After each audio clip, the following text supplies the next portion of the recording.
excuse me, on the left over here, we have individuals who are religious fundamentalists, religious fanatics, and this is the expression, RT-PCR, real-time PCR expression of the VMAT2 gene.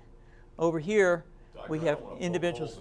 So let me complete. So over here, we have individuals who are not particularly fundamentalist, not particularly religious, and you can see there's a much reduced expression of this particular gene, the VMAT2 gene. Another evidence that supports our hypothesis for the development of this approach.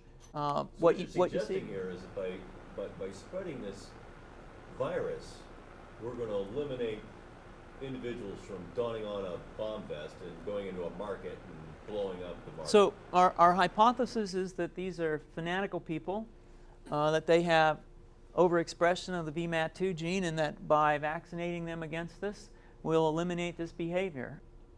So we have some very, very remarkable data in this next slide. Here we have two brain scans. These are fMRIs. These are two different individuals with different levels of expression of VMAT2. On top is an individual who's a religious fanatic, an individual, and we've repeated this numerous times, that has high levels of VMAT2.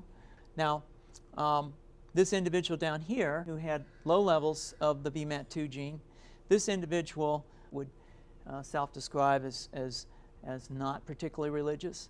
In each case, these individuals were read a religious text.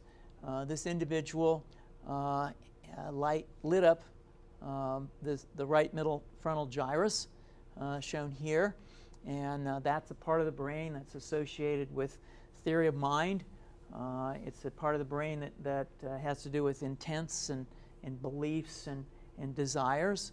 In marked contrast, here's an individual who would not particularly self-describe as religious, and when they're read a religious text, what you see is that this part of the brain called the anterior insula lights up. This is a part of the brain that's associated with disgust or displeasure on hearing something. So you're suggesting I take a CT scan with me when I'm evaluating people to determine whether I put a bullet in their head? So the data that I'm presenting here supports the concept that we're proposing, and I think that we would not propose to do CT scans or fMRIs on individuals out in the hinterlands of Afghanistan.